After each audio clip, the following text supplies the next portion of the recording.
That's the thinking of what everyone else on self-improvement. Pussies. Telling you to just don't buy it at the grocery store. Just throw away all the junk food in your house. Shut up. No, do the opposite. Grab the junk food that you've been addicted to and put it in front of you. Put it in front of you. Put it on your desk. Put it on your desk. If you're not a pussy, try this. Listen, here's your first actionable step of this video. Put it in front of you. Go and find the ultimate thing that you usually binge eat on. Let's say it's a certain chocolate bar. Get it, put it on your desk, and stare at it like a psychopath. And ask yourself those questions when they arise. Why have I been ruining my life because of this? What am I feeling right now? Why am I coping right now pretending that this experiment that Hamza's told me to do is over and I may as well eat it because I don't want to waste it? See how long you can go? Because it's not hard to have that thing that you used to be addicted to in front of you for months. I've had my favorite chocolate bar. I don't even do it anymore, but I had it literally like my OG fans know that this is the truth. I had my favorite chocolate bar on my desk for months and months and months, constantly training my willpower. Yeah, sure, your willpower drains, just like your chest gets sore after training it, sure, but then it comes back even stronger once you rest. Stare at it like a psychopath. This is your actionable step and you must do this within 24 hours. Go and get whatever it is. If it's something that can be left on your desk, obviously if it's like a slice of pizza, you probably don't want that like just open on your desk. But if it's like something that can be in a packet, sweets, chocolates, crisps, get something that you usually cope with, put it in front of your desk and just leave it there for months and just look at it and just think to yourself, you don't have power over me anymore. Try, if you're not a pussy, try it. Or you can keep trying what you've been trying and it hasn't worked, just not buying it at the grocery store. But then another, like your friend offers you it and you end up eating it because you need to have this in front of you to say no to it. You need to learn the skill of saying no when it's in front of you, not just hiding away, like closing your eyes like a little baby.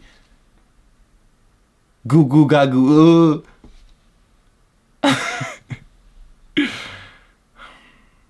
And so from that point, I had the symptoms of very high testosterone. I'm talking that I was working all day, every day. I became more competitive than I had ever had in my life. And by the way, I was a pussy for all my life, right? I was effectively just raised by my mother. My dad was always working and stuff. And my mum's obviously not like a competitive person or anything. I was a pussy for all of my life. I had no male aggression inside of me. I was such a soft, sensitive, little timid kid who was partially getting bullied by others and, you know, people were being racist to me and stuff. In sports class in high school, I often wouldn't even do it. I wouldn't even bring in like my sports, like my PE clothes.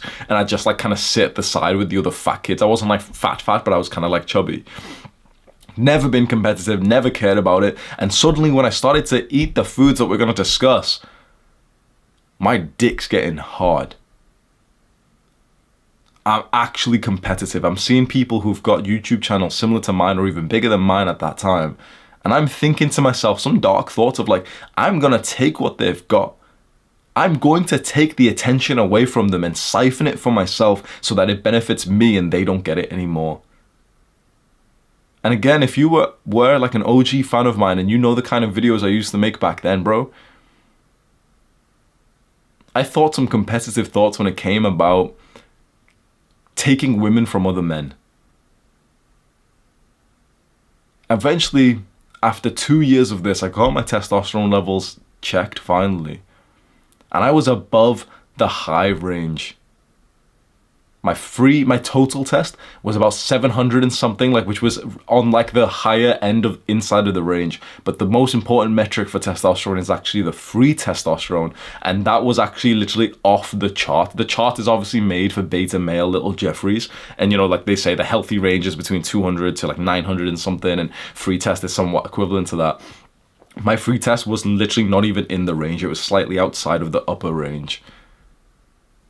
And I had the symptoms of it as well. Trust me when I say it. But it was actually almost negative because at this point when I got this test in Thailand, it felt, I don't know whether it was testosterone or maybe lack of self-control, but my horniness and desire for those kinds of things was so high that it was actually way more of a distraction, which, you know, a lot of men would probably like that kind of distraction. You'd probably like to be like such a man that you were distracted by like how many erections you were getting through the day and how horny you were and how much you wanted to have sex. And you know, I actually ended up falling off the diet and the program that I was on around then. And I do believe my testosterone went down from that point. So I've experienced like the range of this.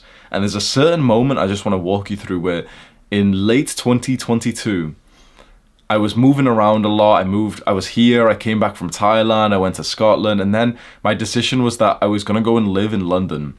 I end up going to London and staying in like a hotel and Airbnb and everything for a couple of months whilst I'm waiting for my apartments.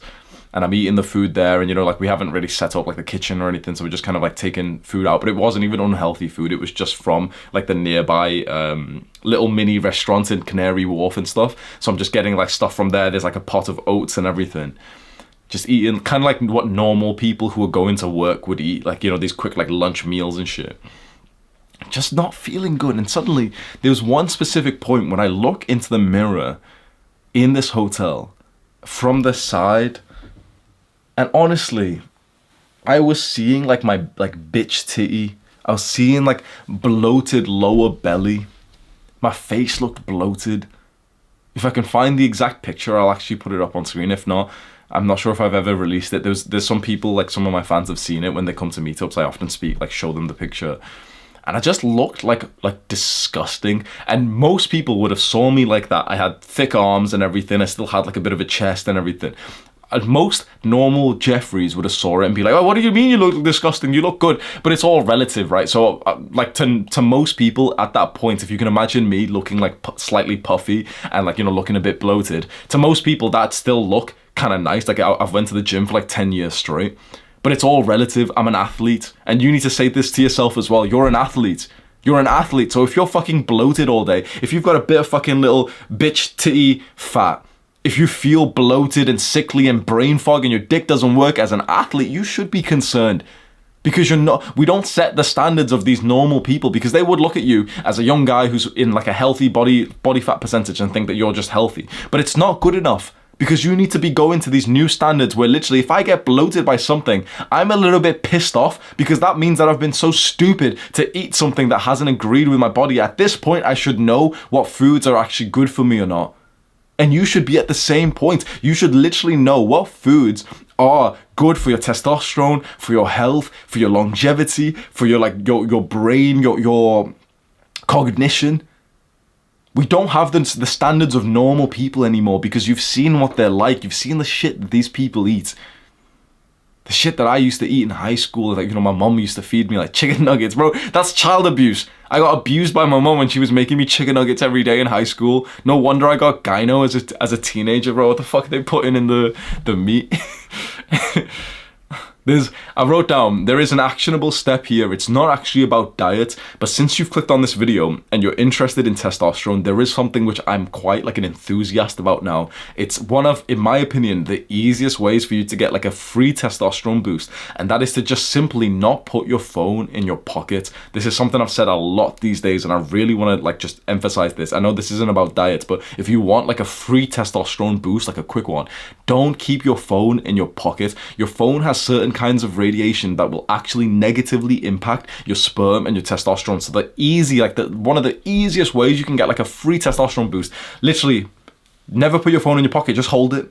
And when you're in school, when you're in, you know, you're going for a walk, you're in the gym, just hold it. And then put it somewhere, like you can put it somewhere safe inside of your bag. Maybe you can have like, you know, if you're wearing like a jacket, you can put it in that pocket. Don't put it in the pocket, which literally is like a centimeter away from your balls, because it's, you know, you might not believe that like your phone's Wi-Fi and 5G has like an effect, ill health effect. But more research is coming out to show that it actually does. I have a video on my channel which is titled "The Fertility Crisis is Worse Than You Thought," and you might want to go and watch that if you're interested. This is just a quick actionable step. It's something you can implement right now. You don't need to go out and buy anything or anything like that. Just never keep your phone in your pocket if you care about your testosterone, and also if you want to have kids in the future, which I'm sure like a lot of us do.